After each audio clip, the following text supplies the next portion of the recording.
mic check, please. Hey everybody, welcome back to the Ducks Unlimited podcast. I'm your host, Dr. Mike Brasher. I'm your host, Katie Burke. I'm your host, Dr. Jared Henson. And I'm your host, Matt Harrison.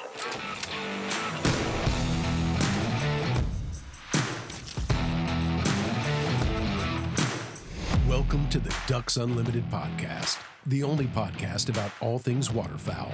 From hunting insights to science-based discussions about ducks, geese, and issues affecting waterfowl and wetlands conservation in North America.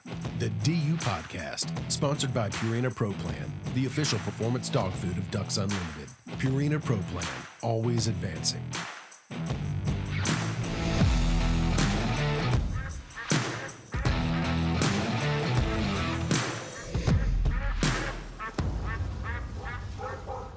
All right. Hey, everybody. Welcome to the Ducks Unlimited podcast. My name is Dr. Jared Henson, and I'm going to be your host today in our beautiful new studio here. I am joined in this awesome new studio by a bunch of people, and I'm happy to have this. So we have co-host Katie Burke.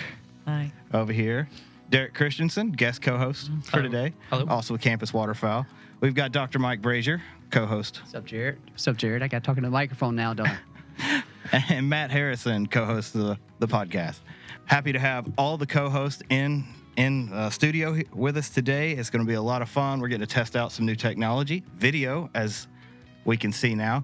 And we have an awesome guest with us today. We have Rob Southwick from Southwick Associates. Going to be coming in. And our topic today is going to be on what motivates us to hunt. And Rob, do you mind giving a little intro on yourself and kind of your background? Sure. We kind of liken ourselves to be the data geeks, if you will, the hunting community, also the sport fishing community. But for about 35 years now, we specialize in understanding what it takes to get people in the outdoors, to hunt, to fish, why they participate, often why they quit, how to get them back in. So we do a lot of work with state fish and wildlife agencies to help maintain participation, so they have the funding to affect conservation and give us greater hunting and fishing opportunities in the future. And we do a lot of work too for a lot of the common brands you may know in the hunting and fishing field, help them understand how to serve the customers and what people really want when they go in the outdoors and how to make it a better day. Awesome. Yeah. I mean, well, when we were going through some of this, and I'll give a little background on kind of why I wanted to go down this road. And it was kind of because I'm a public land duck hunter, and you see all kinds when you public land hunt. And you can tell that people get different things from hunting, right? Some people are in it to be out there just outside and then outdoors. Some people need a limit of birds. Some people want to drive their boat real fast, et cetera. And all those things kind of came to mind, and I kind of got in that idea of, like, I wonder what it is. What's the common thread about what drives us to hunt? And I started talking around with people in the office, talked to Mike, and we started trying to figure out kind of this idea about, what that looks like. And then, if you go into the old literature for R3 or Hunter Ed, you come up with the stages of the hunter, right? And how that progression happens. And so as we were diving into it, we came across Rob and Rob's work. And so we really wanted to get at a better idea on this podcast about kind of what is it that motivates us to hunt? What makes a gratifying hunt for us, because that's different than the actual motivation itself in some cases. And then can those motivations change? And that was kind of the idea I really wanted to. And do y'all have any other questions that y'all may want to jump into a little bit that you'd like to see or are interested in? No, I don't. Not at the moment, Jared. I think we just kind of see how this goes. It's an interesting topic, and I'm already thinking about, I can tell you my motivations have changed. I can already tell you that the answer to that is. Yeah, I think so. And I think Rob has some really cool data. And that was the cool thing, was to bring in an expert in the field that can actually show this. And so, as I mentioned before, the Hunter Ed literature and the R3 literature talks about those stages of a hunter, the 5 different stages.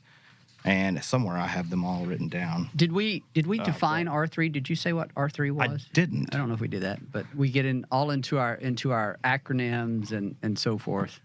Recruitment, retention, and re-engagement. Reactivation or re-engagement. Yeah, that's right. I was close.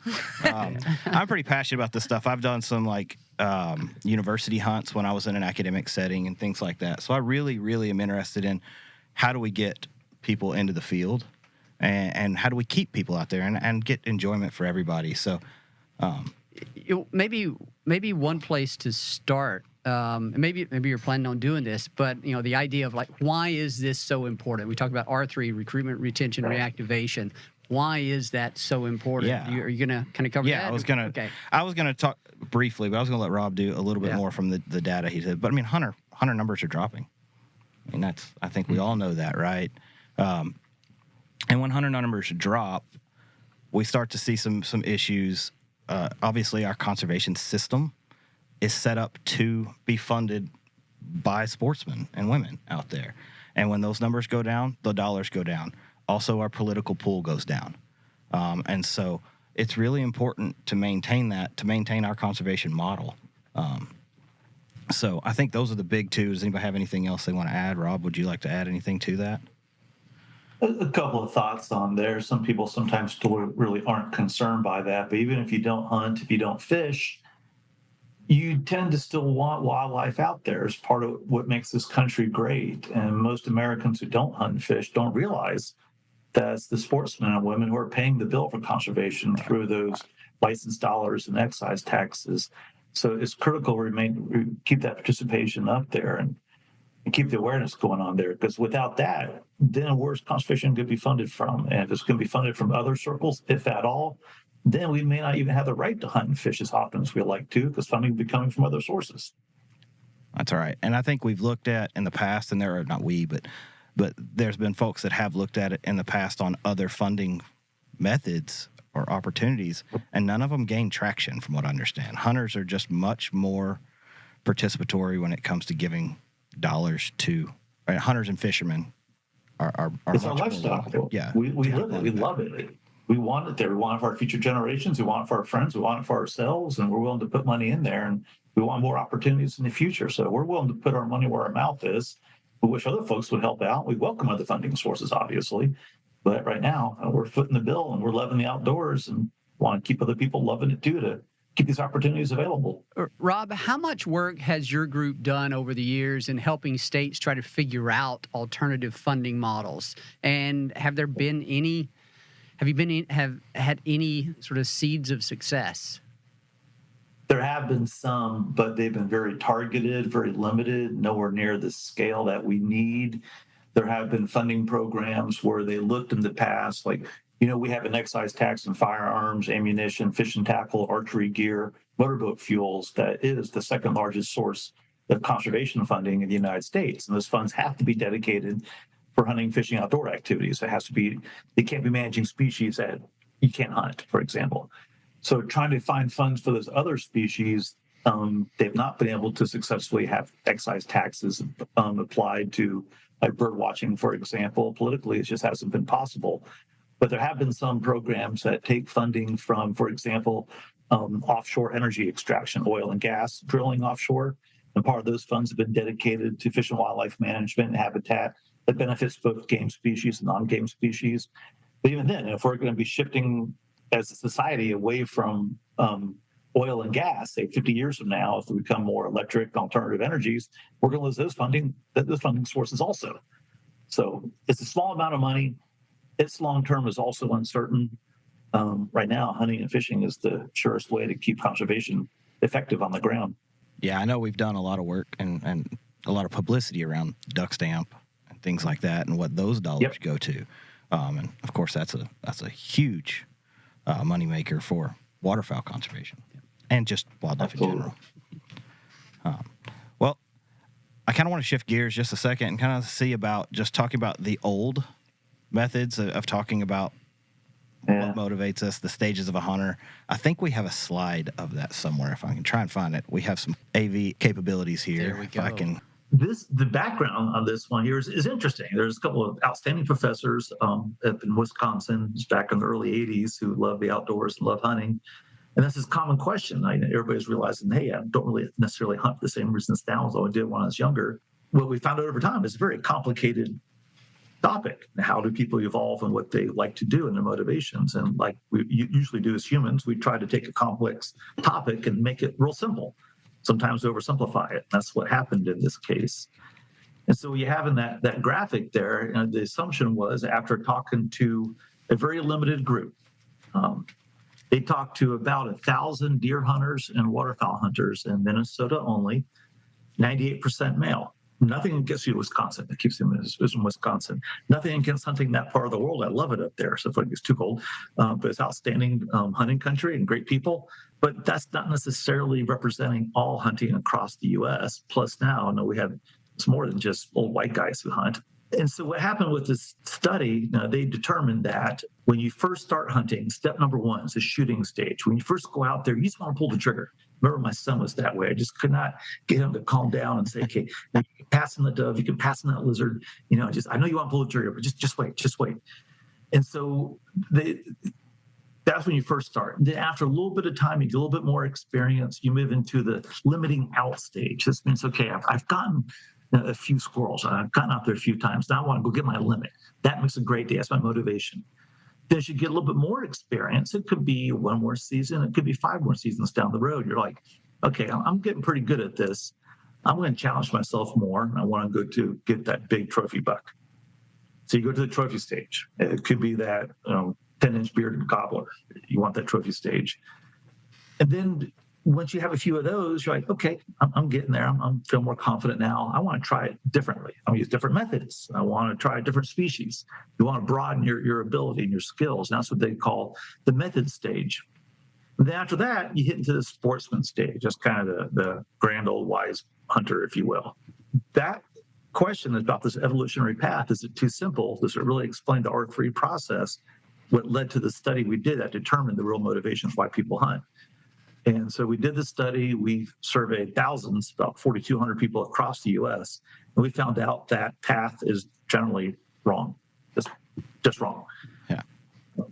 Yeah. I just from looking at that, I think all of us here know guys that are just starting out or girls that are just starting out that probably could care less to ever, limit out. They just like being out there. But then there's also guys, the old guard that, 60s and 70s that they're going to shoot a limit of ducks, period.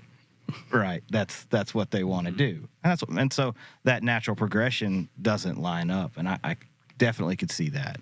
I think there probably is a little bit of some progressions, as you've alluded to. Did y'all have kind of that same idea as far as doing hunter ed and get a little bit of training on that?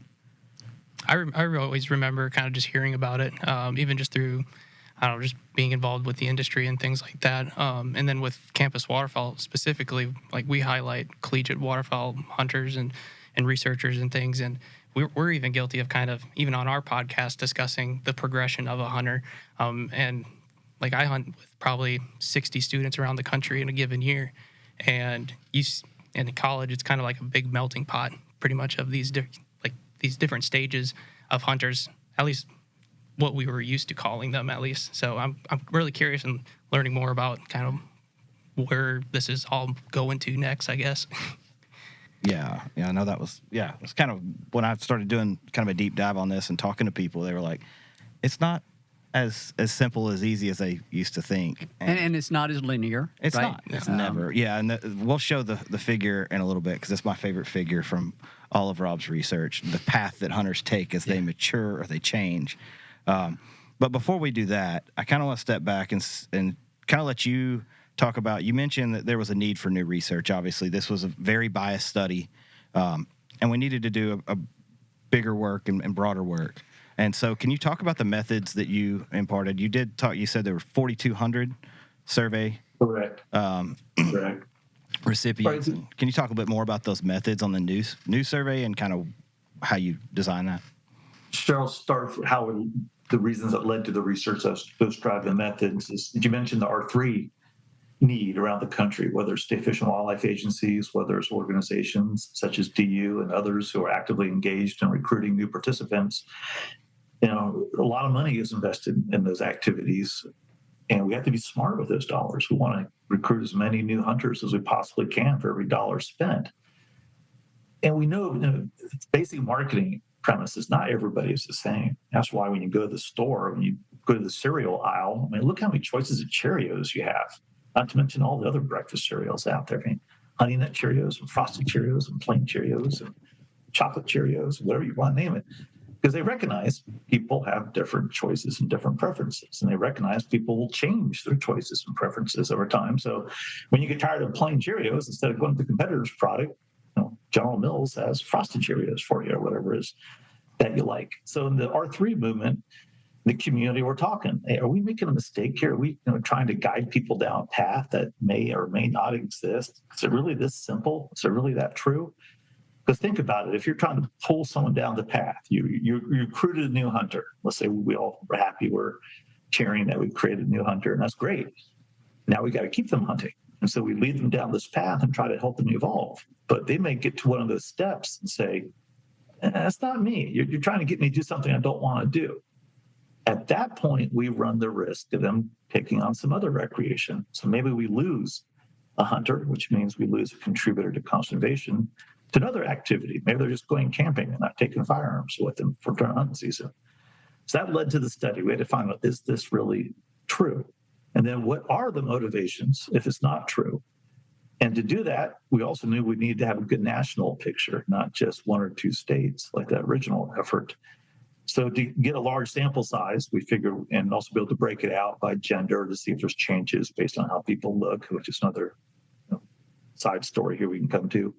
We realized we needed over 4,000 surveys. We collected 4,200 surveys, and we went to the general public, because if you field a survey, say, to an organization like DU or a local rod and gun club, you end up surveying the really avid people, and the ones that really join. But we know many of our customers are not as avid as we may be here on this discussion. So we surveyed the general public, just made a lot of contacts to find people who actually hunted. So it's a statistically reliable picture, and we'll avoid all the statistical talk, but it's a solid sample. We did it late last year over the holidays to early through January of this year. So it's fresh results. We did a lot of statistical work there. We got a lot of good stats people on staff, and came up with these results that I just find fascinating. I like marketing, and I find it really neat. Yeah, so you found that these were not necessarily natural stages or progressions per se, but you described them as personas. Correct. And the research. It's segmentation research is the approach we've taken. What that means is that any consumer base can be segmented. Again, you can segment the cereal market to those who like plain Cheerios and frosted Cheerios and chocolate Cheerios, and hope you're not getting hungry. But you can segment people based on what they want. In this case, when you're trying to get someone to do an activity like hunting, you segment them based on their motivations. But what is that core thing inside of them that says, man, you need to go hunt? Now, what's that little click, that little trigger mentally that says, you got to go hunting? And that's what varies. So if we can understand what that trigger is in people, maybe we can get more of them to go off and get more people to go out there and try hunting. And I think that will definitely also help us shape how we talk about hunting, right? And communicate that, especially that's something super helpful for us in this field as well. Well, do you mind introducing those 4 personas? Sure. Let's see, go in the best order. The one I like the most to talk about, because these are the most fun ones to speak with, are this enthusiastic hunter. Yeah. It's about 29% of all, so roughly almost a third of all of our hunters fit this group called enthusiastic hunter. And this is a common entry point into hunting for people first start.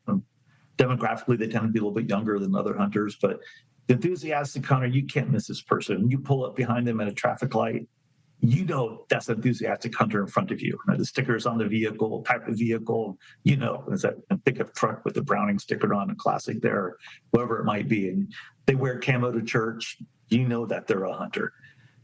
They talk about it. They want to share their experiences. They're posting it everywhere. They will spend money. What they want to do is they want to pull the trigger often. They said that to us in the survey directly. That's what we learned, is that they fit that early stage to some degrees. They want to get out. But at the same time, too, they want to try different types of methods of hunting. So even though they're new, they've already jumped ahead on that path 4 steps up, saying, not do I just want to go hunting, put me in the stand for a buck. But I want to be in the boat for waterfowl. I want to get out there spraying for a turkey. I want to try quail hunting. I want to try dove hunting. They're all in. And so they're the ones that are quick to join, whether it's clubs, organizations. They're a good group for that, but they're a fun one. So, Rob, I have a question if I could interrupt you here. So that's describing this group, but But is that really what's motivating them? I'm kind of trying to figure that out. What is it? What is it that makes them enthusiastic about wanting to hunt? And is it important to go that deep to kind of figure out how it is that we message and engage either those people or target other folks that that we think may become interested in hunting because they share that same persona? To use that word. You must be a psychologist by training. That's a great question. No. That you're digging down, you're pulling away layers down, and you talk about and get down to the core. There's several major reasons, factors in there. Part of it's social, but really is that, can I take care of myself? Am I capable? I want the challenge. Yeah. Now, I want to get out there and can I do this? I see other people do. I want to be that person also. That's the number one thing. And that's why they'll tend to, if we'll get on to the other progressions, but they want to say, this is the, can I do that? Can I take care of myself? Can I feed myself? And then also that social bonding, especially when you're younger, social bonds are really important in one's life. And when your friends are doing it, it's like the ticket. Hunting is a ticket to the social group. So those are the two major core reasons that drive this segment. Okay. Yep, that's helpful. Thanks. Yeah. I thought that was good. And that's a really good point to kind of talk about that, especially since we're on a social platform right now. So that was the first persona. Oh, no. Second. Right. Those would be, no particular order, the tranquil hunters, about 27% of our hunters. And I'm bringing them up next because they're pretty much at the opposite end than the enthusiastic hunter. Tranquil hunter is probably more like me at this stage in life. I used to be more, gung-ho enthusiastic at one point. But the tranquil hunter tends to be a little bit older. They just want to relax. Doesn't mean they have to bag game. Of course, they want to. They wouldn't be hunting in the first place. But seeing wildlife, seeing nature in action, if you will, being a part of it, and relaxing, getting away from the daily pressures is more important. So they're really not into the social aspect so much. They're not into pulling the trigger. They're just as fine if they don't pull the trigger all day, unless they miss, they want to have a good shot if it was there. But they just want to get away and escape. So digging down the psychology, everybody needs their quiet place, if you will, is kind of the term du jour for that. And for a lot of people, getting out in the field is the place to just sit back, reflect, breathe deep, and recharge oneself. And that's the tranquil hunter. I don't want to give the impression it's just all old guys. Older guys like me, we have a lot of younger people in this segment too. But trying to be very general, these are very complex personas, if you will. But so I'm giving you generalities, kind of stereotyping them. But that's the best way to look at them. I'm going to bet Matt Harrison is not the tranquil hunter at this stage. I'm not. I'll be completely honest. He's tranquil over here beside me right now. But he is not a tranquil hunter. That is not me. That's for sure. What's funny about the tranquil hunter is that in all the segments and the surveys, we put a question there at the end, just asking them, like, if there's one thing you could have, like a new product that would make your hunting experience better, what would it be? And usually, like the enthusiastic hunters, like, I want tighter groupings. So they want a better scope. In reality, they need more practice at the range, in my opinion, but some darn good scopes out there. But the tranquil hunter says, I want things that help me relax even more. I'm like, whoa, what could that be? Instead of the 5-gallon Some bucket warmer of dove boots. feeder. More comfortable More comfortable chair. hammock. Yeah. How do you get a recliner on your back, go out in the dove field and sit down up there? And I think tree stands nowadays kind of fit them all. Yeah, they have heaters and everything. Yeah, they fall asleep, miss your opportunity, but you gotta be careful there. I thought we had some fun in the office talking about that the Tranquil Hunter Company Incorporated. What would they be making out there? No, that's I don't know. I think some of us are moving that direction, but but yeah. And you said there's Speak for yourself, Jared. I said some. Don't worry. I still like to bag birds, but and there was a couple more personas. And when you get done going through the personas, I think it's gonna be fun because we did fill out a little bit of the survey stuff, so we'll kind of get to talk about where we all fall into this and see what it actually looks like instead I want of us just guessing. to guess what we are before he tells us. Oh, really? Yeah. We'll let him go through the other two personas, and then we'll guess. Okay. Yeah, you all have a better sense when we finish this discussion. I look forward to that. So the other two personas are the provider and the social hunter. The provider is one who hunts for the meat to bring home food. It's not necessarily what you all probably talked about before, the locavore movement, so that's certainly a subset of it. For our psychologist friend here, the provider, psychologist. I just work with a lot of people that need. No, I'm just kidding. That's not right. Everybody around you, Right. All right. Well, the provider's not looking to prove him or herself. The provider wants. It's not even. They say they don't hunt for the fun of it. It's not a recreation for them. It's something that they do. It's satisfaction. So just like your satisfaction you may have when you fix the fence in the back of the yard. And I did that. I took care of myself. I fixed my own car. I don't need a garage. I built the own addition to my house. The provider says, I provide my own food. I don't need to go buy meat in the store. And so it's something to look forward to. They often hunt by themselves. They're not looking out there to make a social activity. They're not going to go to deer camp and all these other activities. They just want to go out there and whether it's waterfowl, whether it's deer, whether it's upland game, they do tend to prefer the larger game species. Probably you get more pounds per effort, and that's what they're trying to do is fill the freezer. So even though they can be a more experienced hunter, they still like to fill their bags, their tickets, their tags, which was the second step in that path. So they can be very advanced, but still sitting back there on the second step.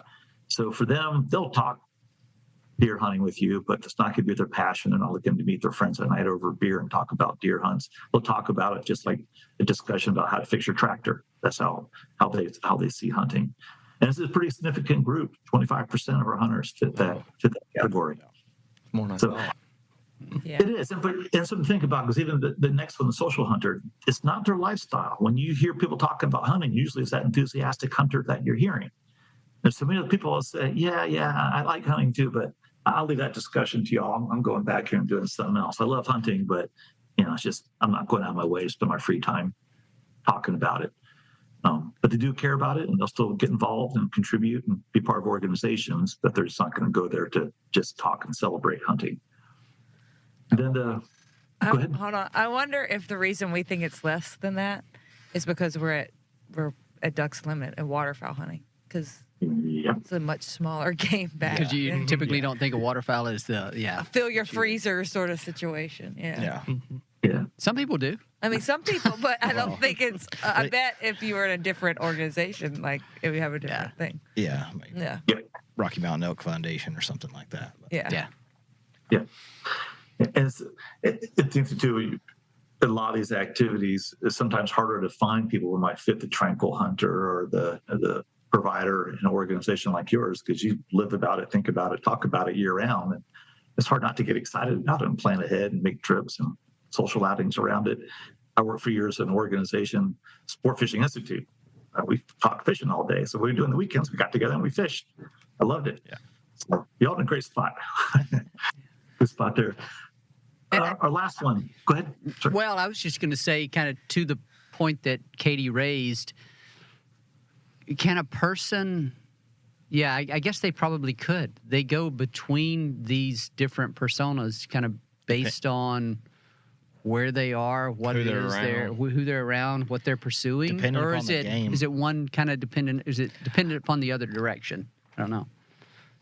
Absolutely. Is something we could talk about later in the spaghetti bowl, but quick example is me.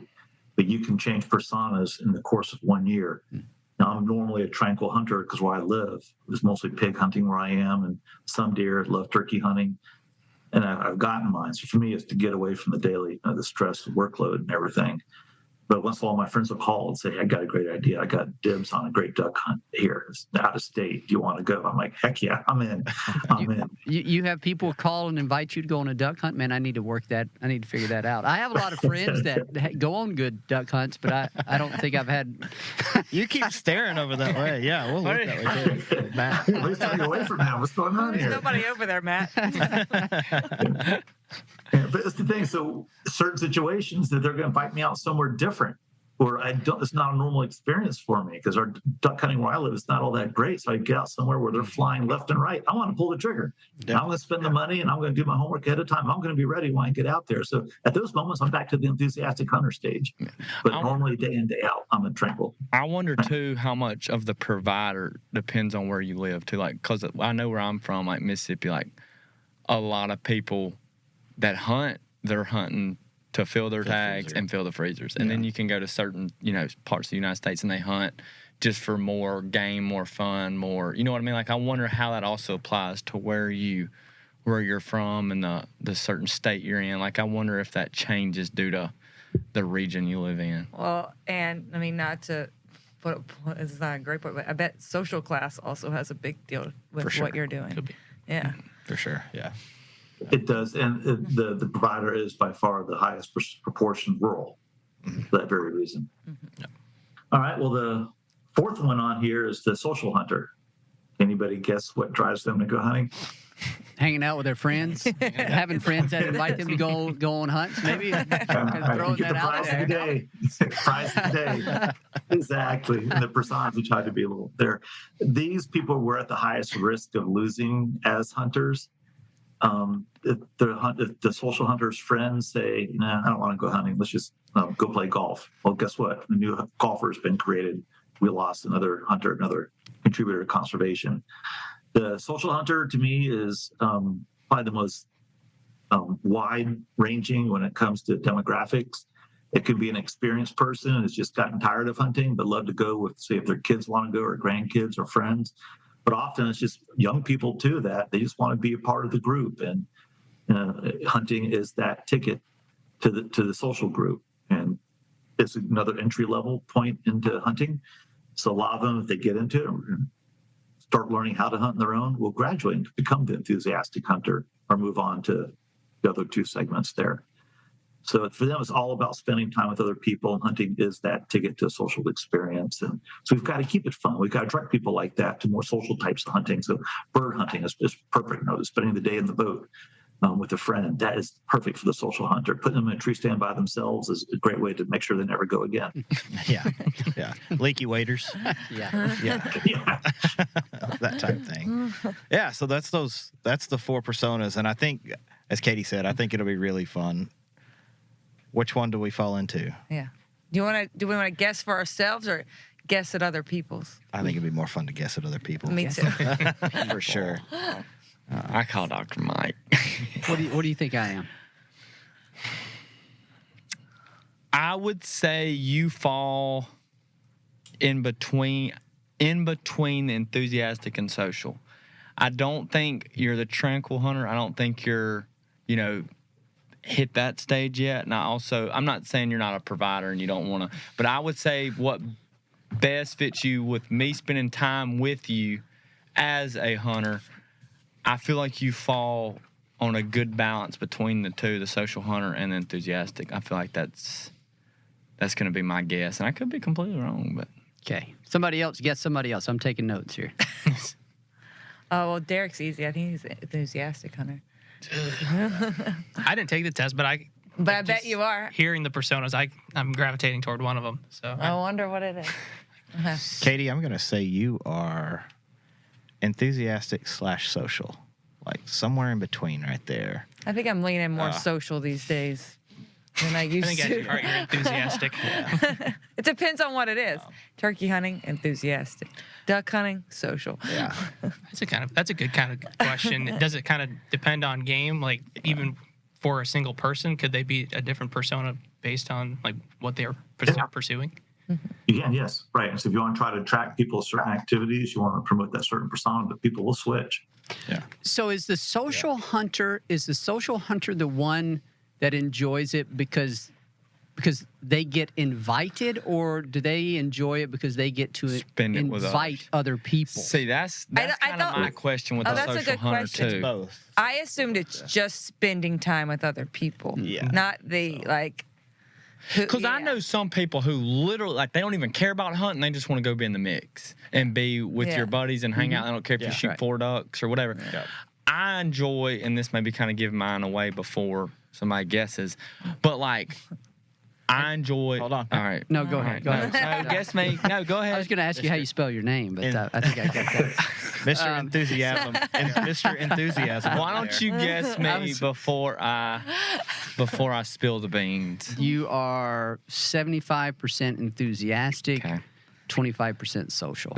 I would say you're almost bingo. Yeah. Because when I do go out, like, I don't have to have, like, let's get a group of guys and let's just go hunting. But, like, spending that time with my really, really close friends, like my brother, who's my best friend, like, I don't enjoy hunting a 0.01% as much as I do when I have him with me. So I guess that is part of being social, but I don't have to have, hey, let's invite 10 guys and let's all go get boats and go to the duck hole. Like, I don't care about that at all. But I do. That's a good point. Enjoy having my really close friends out there chasing ducks. Of course, I still want to shoot some ducks. Like, I mean, that's a no-brainer. But, like, I also don't have to have 8 people to go have a good time. Like, me and my brother, some of the best hunts I've ever had in the woods are just me and him right by ourselves. And that's the funnest thing and the best core memories I could ever possibly want. That's a good point. Because, like, when I was thinking about social, I was thinking about it in terms of how you're describing it, not in, like, a big group of people. I was thinking about my favorite hunts are with, like, my dad and my brother. Mm-hmm. But I don't know. Does that make you a social hunter? I don't understand that part. Here's a question for you. One of the dividing lines, and there's no sudden dividing line for all of them, but when you look back on your past great hunts, is it because you shot a trophy? Mm-mm. No. Killed your limit? Or because you had a good time with your friends? Nope. Good times. Good times. Yep. Yeah. Some Social of my hunters. You're a social hunter. Really? Yeah. Wow. The ones that brag about that 10-pointer, that's your enthusiastic. Okay. So I was thinking. What about the person that takes 10 minutes to hang ducks up on a tree so they can get the right photo? Not that I know anybody like that, but if there were somebody like that, what category would they fall into? Decoy manufacturer. It's got to do it for the gram. What would I fall under? Also going 300 yards after a duck. Dedicated. Dedicated. And a good retriever. Before the dog has a chance to get it, let's be sure. But that is my question is like, I still like, who doesn't, like, if they shoot a 4-man limit of mallards, like, coming back and say, man, I shot, 4-man limit of mallards. You, but like, you didn't shoot a 4-man limit of mallards, but 4 people shot it for. Correct. Right, correct. okay. That's why I said 4-man, not I shot 4 limits. I said 4-man. We shot a 4-man limit of mallards. Anyway. But, like, at the same time, I've had some hunts, for example, just this year, me and my brother went on a turkey hunt together, and it was the day after our dog had passed away, and this turkey did it perfect, gobbling its brains out in the hard wood bottom with the creek, and it was just picture perfect. The prettiest thing, and I told my brother, I said, I refuse to shoot because Belle was Michael's dog, and I said, I refuse to shoot. I said, you're shooting today, I don't care if I have the perfect shot on the turkey. Well, of course, I set up, which I thought putting Michael in this position was the best, and I told Michael, I was like, you need to be right here, and he was like, Anyway, the turkey came out, I had the best shot, and the turkey just scooted us, and I didn't shoot, Michael didn't shoot, but I was just like, man, this is awesome. Still good, yeah. You know what I mean? Like, that to me, even though, of course, I wanted to see that turkey die so bad, but, like, at the same time, like, this is awesome. Like, I'll remember that. I'll tell a story about that, and we didn't even kill none. I think one of the coolest stories that I kind of have about that aspect of social versus enthusiastic is post-COVID. Coming out of COVID, trying to figure out what it was I missed so much about hunting. I still shot birds during COVID. I mean, we got on birds. I really, really missed hunting with my friends and my family, right? Mm-hmm. That was the thing that drove me. And I I'm lucky I was raised in an area that was very, very good for waterfowl hunting. I've gotten to hunt on some fantastic places and shot a lot of birds growing up since I was 7. But that wasn't what I missed. Don't get me wrong. I love a day where you get 4-man, 8-man, bunch with of 8 other mallards. people, right? Right, exactly. With the birds doing it right, everybody's shooting well, and you've got a big pile of ducks, not pile, strung up in limits, right? But I enjoy eating duck as well. So I think no doubt. I think Rob mentioned this too. There's no hard divisions, right? There's lots of there's some graying into and some splaying into There those is different areas. one thing when we're talking about hunting. So Yeah. being out there and having a chance to take game underlies all of the pursuits. Right. Yeah. And then you're building on top of that. Is it because you want the trophy? Is it because you want to have those memories with people who you really like? We're talking about what you do is beyond the hunting aspect of it. Gotcha. Yeah. So now, I mean, what do you think you are? Because I would have guessed that I would be, what did I say here? I think I tried to write it down. I would probably guess I'm, 50-50. I guess I don't want to commit to just one of these personas. I would say half provider, half social hunter. I really get excited about the hunt for the meat, not necessarily to fill the freezer, but it is that sense of accomplishment and wanting to procure our own food. I get a lot of, and that it hasn't always been that way. That's maybe only in the past 7 or so years. what do you think your close third is? Enthusiastic? Because I feel like you're. Dude, it may be the tranquil. I like. Yeah, I was gonna say I don't think it's enthusiastic.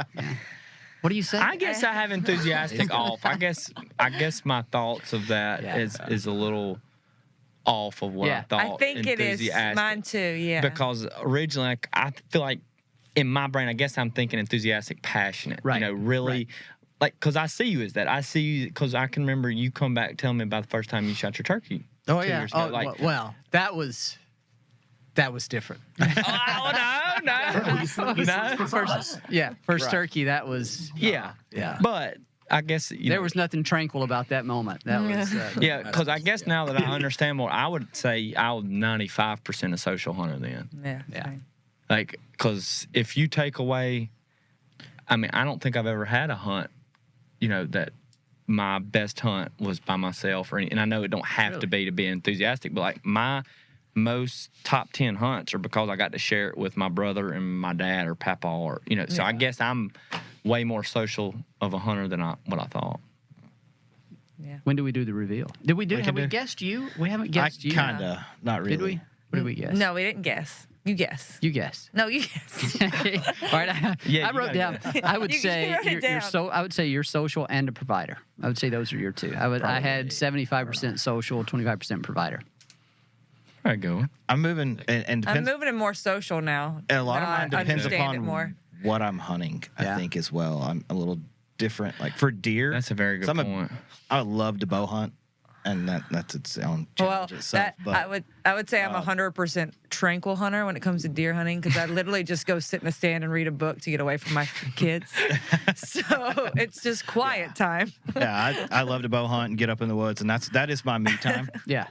Duck hunting, and as I mentioned earlier, as that is not a public land duck hunt. It's as people talk about, it's the grind. Yeah. You're after it, but it's a lot of that situation definitely is going to be. I think I still have some of the enthusiasm in there for sure, but the going with my dad and my friends, those are my close friends. And those are the best ones. And it may also depend on. And I do love to eat wild game. Like we don't buy ground meat.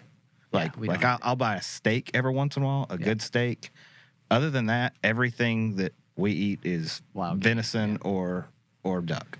And I get a lot there's a lot of fulfillment out of that. I do too. Personally, I'm sure it is for you. Yeah, and I like to share the fact that you don't have to wrap wild game in bacon to make it taste good. Yeah, absolutely. But that's a different episode. So yeah, I think that's probably. Yeah. When do we do the reveal of the? Now. Do you? Rob, have, can you? do Rob you has I think I gave him the results there. I did, but I think as you all think a little bit more, I think you all changing. perfected it Yeah. here. Well, still, I think you have it well here. Katie definitely put you in the tranquil side. Really? I would say social more. But there you go. Well, you talk about you talk about when you're deer hunting because you said That's you only deer hunting, though. okay. And That's I don't also- do that very often. Yeah. Well, I want to throw the question right back to you, because we do the surveys. Usually it takes about 10 questions or so. Yep. But let's go one final round around the table here, and I'll give you one question. I think I'll summarize it all, and that is: look back at the hunt you do most commonly every year. Yep. When you tell your friends who don't hunt, when you tell them about your hunt, what are you telling them? That will define what segment you're in. Oh, I'll have to think about that. I got it. That's easy when it's put that way. Easy. I don't know. I One have a thing I hard time tell spinning it them. between three. I know. I have easy. three that I would normally talk about, and sometimes I'm guessing on what the non-hunter that I'm talking to might or whatever I say might appeal to them the most. But I generally either lead with the amazing sight it is to watch mallards come through timber. Yeah, same. It's gorgeous, absolutely. The other one is the incredible time I get to spend with friends and family in the woods. Takes us away from all of those other issues. And then third is how good that and clean that protein is that I put in the freezer. I don't care about that one as much. And that's just me, like I said. I mean, it's great and all. So I generally spend those three things depending upon the audience that I'm talking to. So I would typically describe the satisfaction. Yeah. Okay, so he would be social? I put you in social, but on the customer provider. Social, go to the provider realm, but in social. So I would typically describe the level of excitement and satisfaction being derived from having done the scouting. Typically, if I'm going hunting and if I'm the one that's kind of setting it up, just part of this is because of where I grew up. I don't have a lot of places where I can invite a lot of people. And so it's usually me and maybe one other person. So there's not a huge social component to that. But for me, it's like a sense of accomplishment if I'm able to do the scouting, figure out where the birds are, and harvest a few animals. I don't have to shoot a limit. But I'm typically describing kind of how the morning unfolded, how the birds worked, and something. I mean, the satisfaction I got out of that. Does that fit into anything? Yeah. Okay. Do you look forward to telling people about that experience? What you saw, what you learned. Okay. Yeah. And I'm putting you in the enthusiastic hunter area. You like the challenge. You like to share it with people. I need to change my answer there because Matt's gonna remind me. All right, I have mine now. Okay. So I would say what I talk about mostly is kind of what you say, like, which probably makes me more tranquil, that I like that early morning, like, feel when the ducks are coming in. Like, I talk about that a lot. I do on the podcast all the time. And then also, I tend to tell like a story about something that happened with someone who's there. I'd say between those two things are what I tend to talk about. Not necessarily about what we shot. Usually it's making fun of Mike or something of that nature. Somebody tripped and went swimming in the water. Exactly, yeah. I tend to talk about that too. So always spending time with friends and family and sharing what happened with friends and family. Do you see as part of like a tradition, a community, family tradition being out there? Oh, 100%. Yeah. Yeah, 100%. and I'm done keeping you in the social. I'll pull you out the tranquil a little bit there, but I put you on social, but bordering to tranquil. Yeah, I There can you see go. that. Yeah. Yeah, it kind of put you, if those two together, kind of makes you the Zen hunter. So it's Yeah, kind of, I'm an artsy person. That makes sense. good. I can't get away from it. Derek, you've been quiet over here. I've just been thinking this whole time He's because a quiet man. like of all my recent hunts that I've done, like they've just been scattered around the country. And like when I get asked like what's kind of been my favorite hunt and like how I describe that to them, my kind of like I don't necessarily talk about my favorite part being the amount of birds we shot. It's more so the landscape because every piece around the country is something different, and I describe kind of what makes that place unique or why that hunting scenario was so unique. But then I guess, which is weird to tell because like for me, that sounds more tranquil talking about the landscape and things like that, where at my foundation, it's always been a social thing for myself, why I hunt. Growing up in Minnesota hunting with family and things like that, the numbers were never really a thing for me, or even now it's always been the social, and that could be because of the waterfowl space that I primarily hunt in. So it's very much a social sport. So you do like getting out and trying, so you're moving around the country trying different types of hunting. Is that what you look for, is the new experience, something different? Well, that kind of comes with the job that I'm in and the role that I'm in. And that's why, like, I tell them, like, my favorite hunt has been something that I've never done before. So, like, for example, like hunting Lake Ontario for divers. Like, never done that before, but that's probably something that, for me, is the most memorable, just because of the situation of it all, and kind of even explaining the play-by-play of why it's kind of unique. And so that could even fall into the enthusiastic part, I feel like, too. Yeah, you're more enthusiastic. You got a little bit of the social in there because you've been doing it for years. Right. Usually enthusiasts a little bit younger, they want to go learn new ways of hunting. But you're an enigma in the sense that you work in this for a business. Yeah. So they get to keep you enthusiastic stage. Everybody else is listening, wish they could be in your shoes. I put the enthusiastic with you. All right, And Matt, what were the you? last one over here. I mean, I would say social, because looking back just this past year, I mean, if I'm going to tell stories, it's going to involve my family and friends. Like the best duck hunts, that was opening day this past year in Arkansas, the leaves were still in the trees, and we limited out our shot limits with the right amount of people there. I'll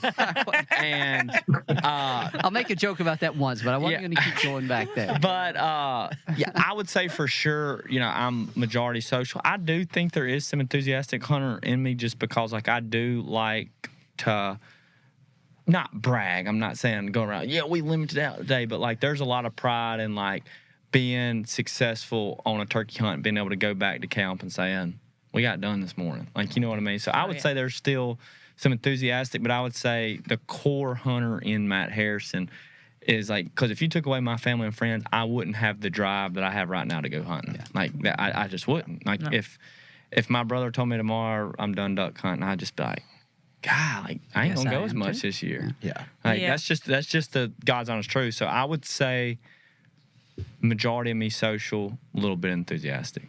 So what Dr. Mike said. Or was it vice versa? What did I say? I said 75% enthusiastic, 25 social. So flip-flop. Flip it. The other. Okay. Which you were on. But Good.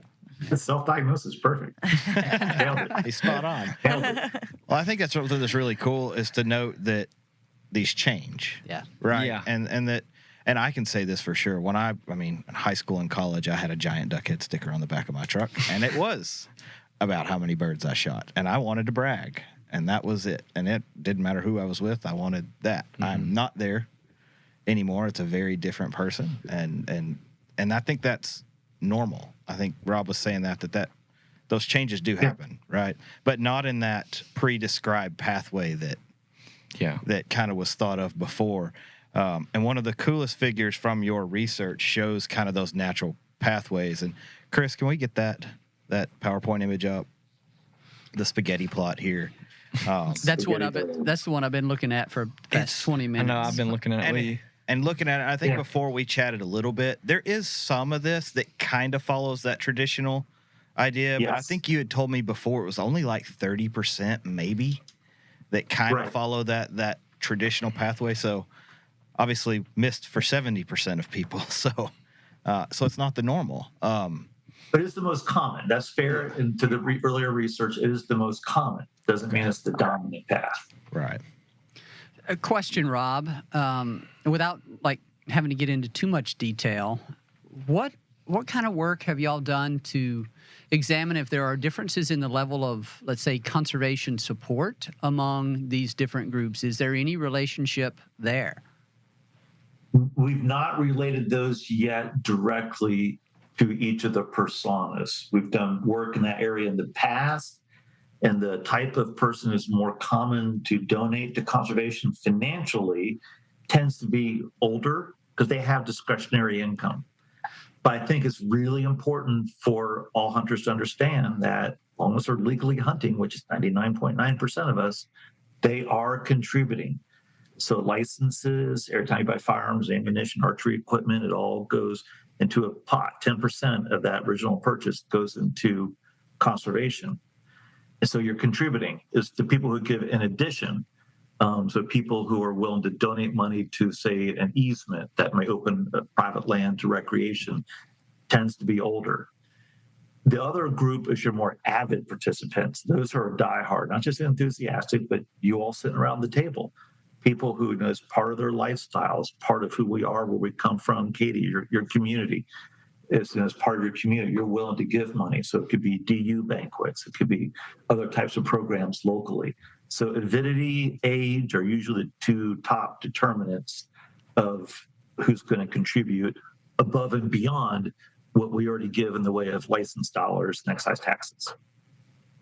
Okay. All right. I was just kind of curious because that's, yeah.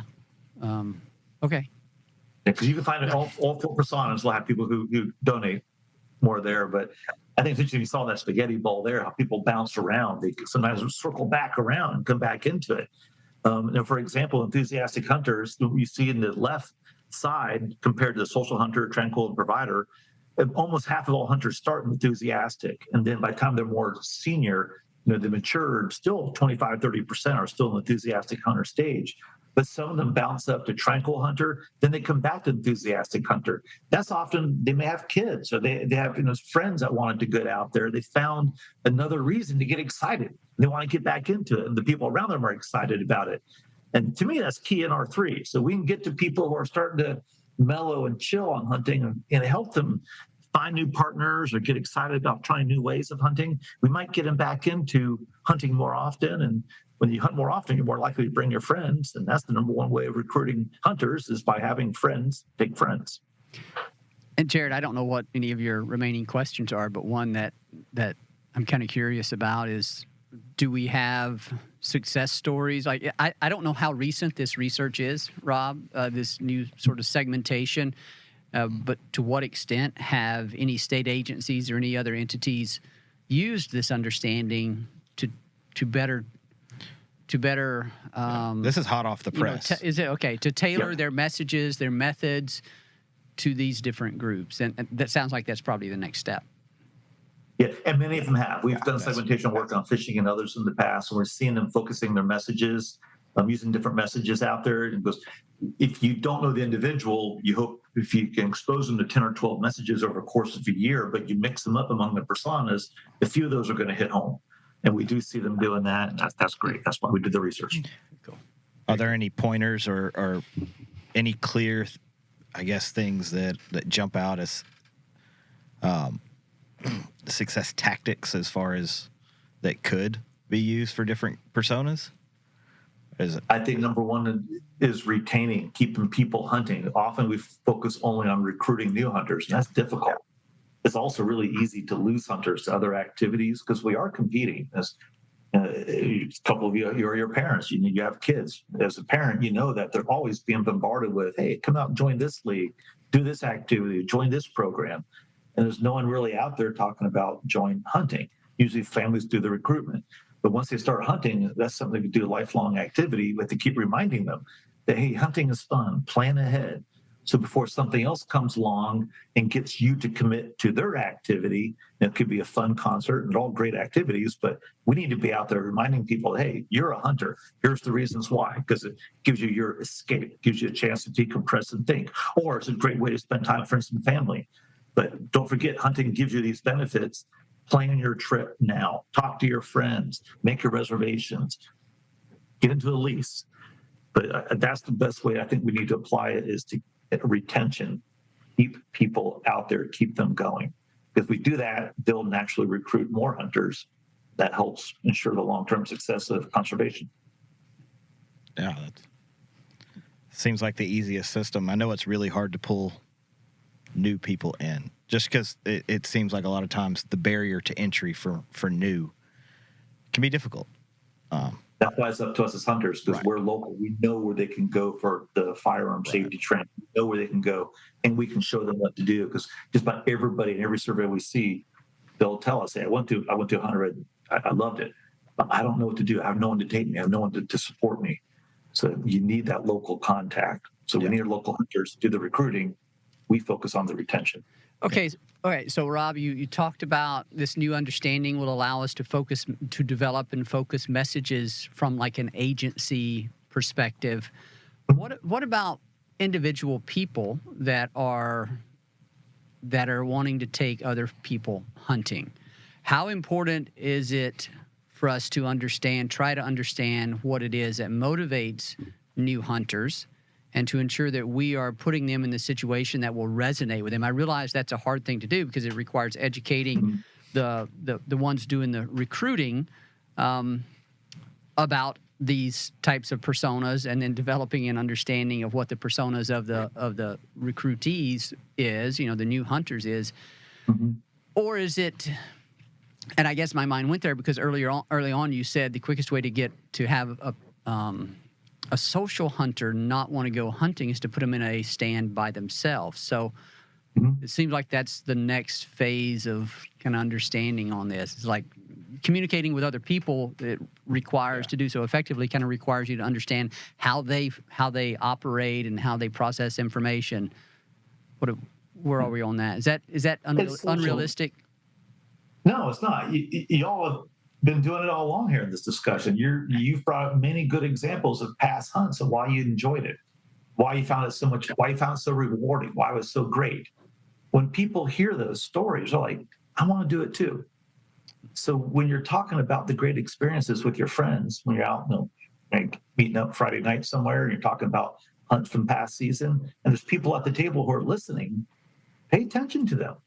Find out what they find most fascinating. Is it learning about wildlife? Is it just hanging out with you? Is it the challenge of being able to drop a bird on the wing? That's the key, because your discussions is what will cause that trigger to go off in their head saying, I want to do that too.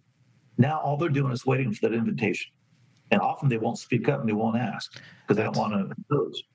That's something that, and I see Matt lighting up over here too with a question, I think. But I've contributed as an academic previously for some university hunts that Delta Waterfowl did, and I was amazed at how willing students were when asked and presented with the opportunity.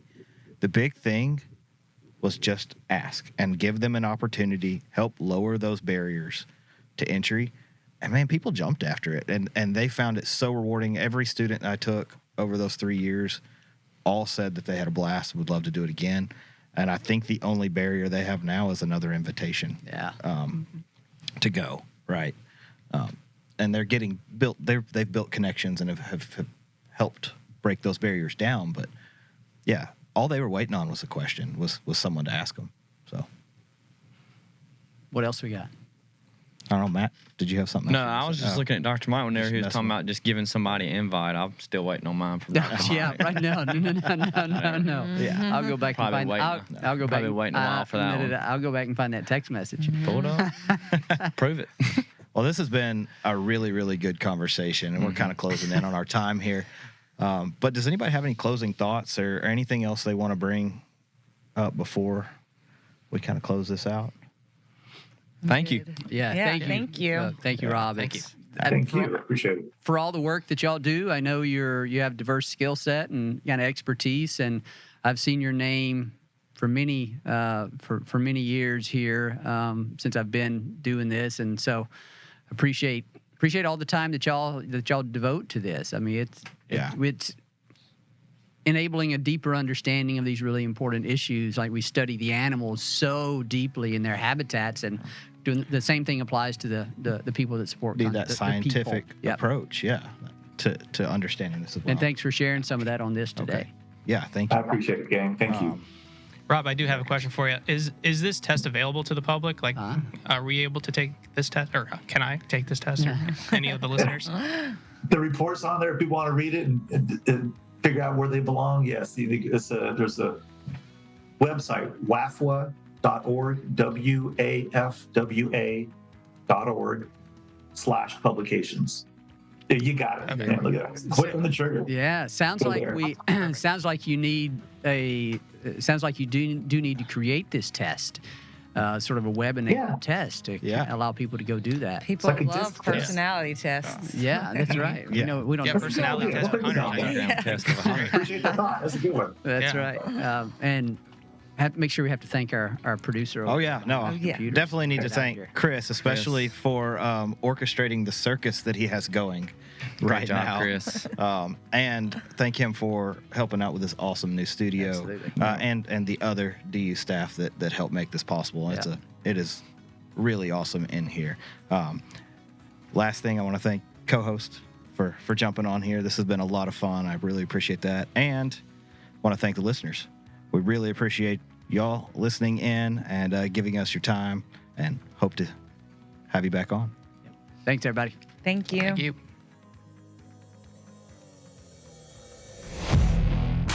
Thank you for listening to the DU Podcast, sponsored by Purina Pro Plan, the official performance dog food of Ducks Unlimited. Purina Pro Plan, always advancing. Be sure to rate, review, and subscribe to the show, and visit ducks.org/DU Podcast. Opinions expressed by guests do not necessarily reflect those of Ducks Unlimited. Until next time, stay tuned to the Ducks.